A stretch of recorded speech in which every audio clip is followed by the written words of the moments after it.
Okay.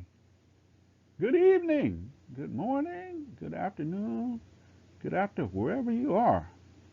Welcome to week 12 of the Angry Onion, week 11, 21, 21. Here on the Angry Onion, we give you news and views that just stinks on most occasions. On most occasions, it just stinks. So we're the Angry Onion, AO. We're going to stink it up for you where it stinks so good. So without further ado, let's kind of get into a little bit about what we do here.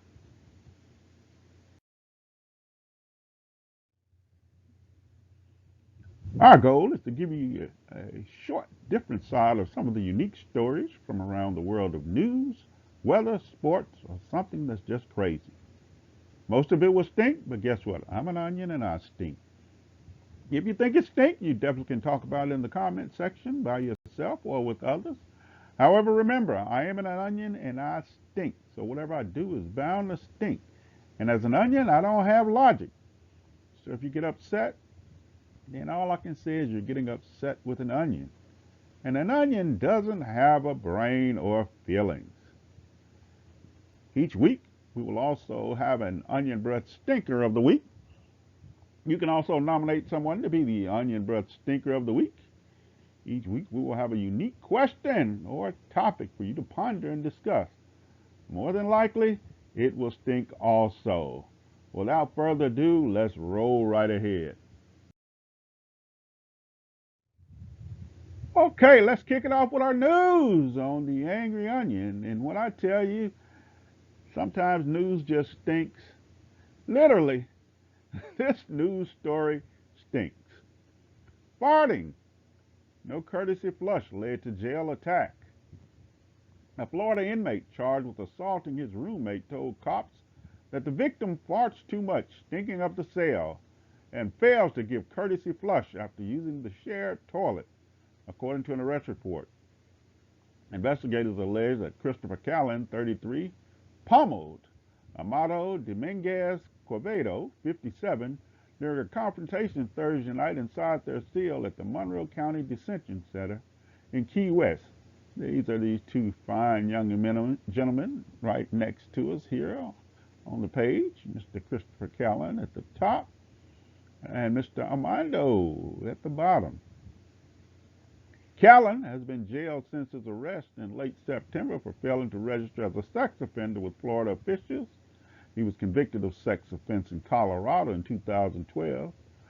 Domingo Quevedo, locked up on a $40,000 bond, has been in custody since his February arrest for aggravated battery and indecent exposure, two fine, outstanding citizens. During an interview at a hospital emergency room, Dominguez Quevedo said he was cleaning the toilet when Callan grabbed him by the shirt and began punching him in the face and ribs. Domingo Quevedo, cops noted, stated that he had no idea why he was being attacked out of the blue and that it seemed random. The attack left him with two missing teeth, a broken rib, and a swollen and bruised lip and a left orbital socket. When questioned by cops, Callan, whose knuckles and hands were red, appeared to provide a motive for the assault, complaining about his cellmate flatulent and toilet habits.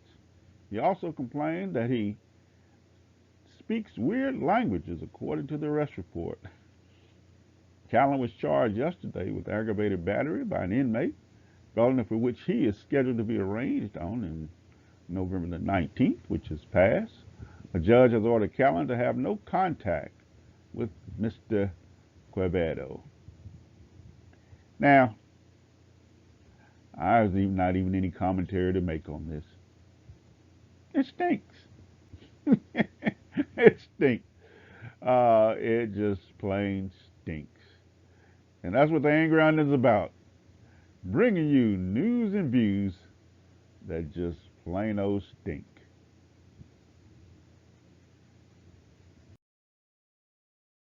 All right. Staying in the great state of Florida, we're going to move on into our sports. This one story kind of gave me mixed feelings here. University of Florida fires football coach Dan Mullen after losing 4 out of the last 5 games. University of Florida has fired football coach Dan Mullen on Sunday, midway through the coach's 4th season with the team. Athletic Director Scott Strickland said on the team's website. Florida lost to Missouri on Saturday night in a 23-24 overtime game, dropping the Gators to a 5-6 record overall and a brutal 2-6 record within the Southeastern Conference this season. Florida has lost 4 of its last 5 games, with the only win coming against the FCS level squad Sanford. Mullen finished his University of Florida tenure with a 34-15 record. Since taking over in 2018, highlighted by last trips to the SEC title game, a 52-46 loss to Alabama. I met with Coach Mullen shortly before noon today in his office, and we had conversation. I just told him I felt like we needed to go in a different direction for the Gators and our football program. Strickland said in his conference. Greg Knox, the special team coordinator and running back coach, will take over as interim coach for the rivalry game against Florida State University on Saturday. The Gators must win that game to become eligible to play in a bowl game. Strickland said he offered Mullen the opportunity to coach the team for the FSU game, but Mullen declined, weary of being a distraction for the team. All right. This was a brutal year for the University of Florida.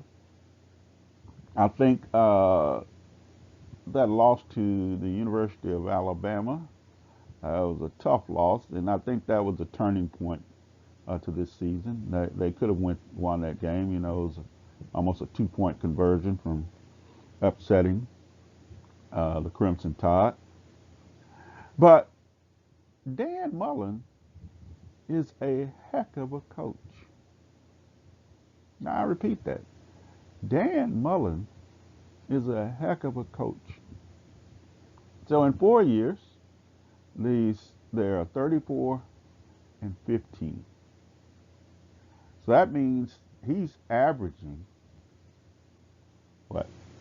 8, 9 games a year, winning with only 3 losses. I mean, that's good. Now, I understand. And that's playing in the SEC. But I understand teams, colleges, universities. We look at it from a sports standpoint, but it's a business. You want to be the best in that business, and you set pretty high standards of how you want your team to be represented now. Dan Mullen, offensive coordinator, quarterback coach with when Tim Tebow was there.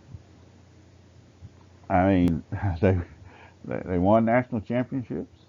When you go to Mississippi State with Dak Prescott, I remember when Dak Prescott recruited at Mississippi State. No one really knew just how good he was, but Mullen had taken over for Sylvester Crone. Said he had to get his type of quarterback in there, and we've seen that. That Mississippi State program at one time was ranked number 1 in the nation, and Dan Mullen did that. Also a little impartial to Mr. Mullen, because Mr. Mullen recruited my son. I got a chance to meet him on several occasions while at Mississippi State. So, a little mixed feelings here. I'd love to see Dan Mullen now. If he doesn't decide to just sit out for a while, I'd love to see him take over the LSU coach job from at Oregon. I think he's a bona fide SEC coach, and I think he could do something for those LSU Tigers. So, University of Florida fires football coach Dan Mullen after losing 4 out of the last 5 games. Give me your thoughts as we continue to roll right along in the state of Florida. Okay, let's get ready for the Angry Onions weather forecast. Today's weather forecast comes from Tarpon Springs, the city in Pinellas County, Florida, in the United States. Population was 23,484 at the 2010 census. Tarpon Springs. Tarpon Springs has the highest percentage of Greek Americans of any city in the U.S. Downtown Tarpon has long been a focal point and is undergoing beautification. Tarpon Springs, along the shore of the Gulf of Mexico, just 45 minutes north of St. Petersburg, was named for the fish found in abundance in nearby waters, but is also known as the sponge capital of the world. Its Greek heritage and for its 51 miles of waterfront allure. The weather this week will see temperatures in the upper 60s to mid 70s during the day and in the mid 50s at night. So thank you once again for all the wonderful residents at Tarpon Springs, Florida, sponge capital of the world.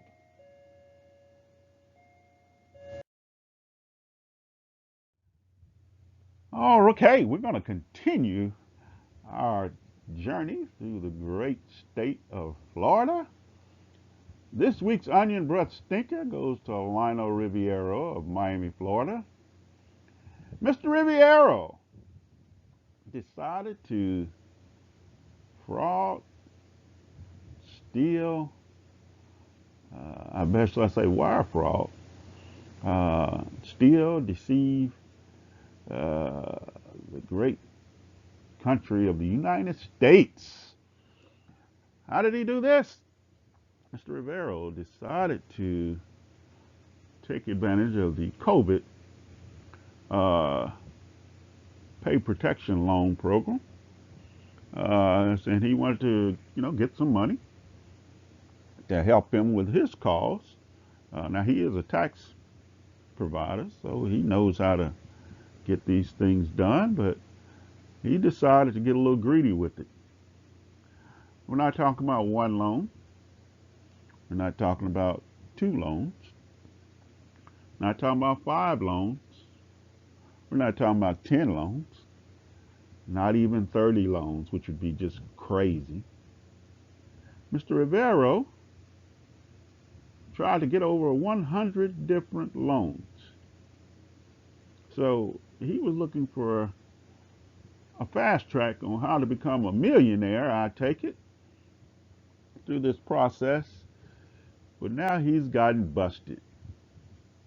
Yep, you're busted, and that stinks because most of us honest taxpayers usually are kind of stuck on the hook for any of these crazy schemes because the government is going to find a way to get the money back in some form or fashion. That's why we love our great government. They stick it to us. But Mr. Rivero, you are this week's Onion Breath Stinker.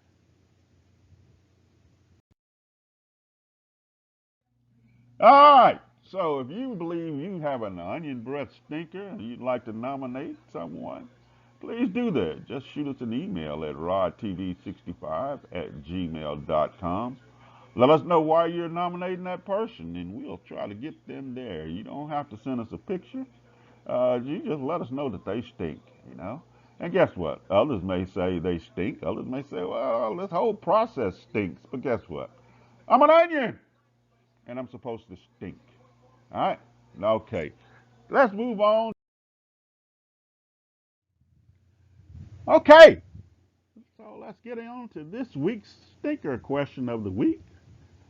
The question is, if you're killing chickens, cows, or pigs, or any other animals for that matter, does it make sense that it should be done in a humane manner?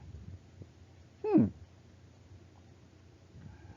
Having worked in several industries, I do understand the philosophy behind the USDA with some of this. But a greater question is, if I'm the cow, pig, chicken, sheep, Does it matter if you're killing me in a humane way or not? All I know is you're killing me. Am I going to thank you after you kill me and say, you know, I really appreciate you doing that in a humane way? I don't know. Give me your thoughts. I do go back to the original Planet of the Apes, and where the world was turned upside down, as Colonel Taylor said. Uh, you know, Animals now running the world, and were they doing the humans in a humane way, or were they not doing them in a humane way? You just never know. It's just funny all around. So, question is, if you're killing chickens, cows, or pigs, does it make sense that it should be done in a humane manner since you're killing them anyway? Give me your thoughts. Let me know your views on that question.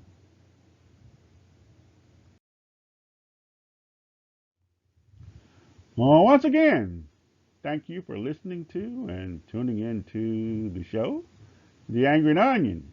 It stinks and it will continue to stink. But remember, I'm an onion. Ayo, I'm the angry onion, and everything that I do stinks.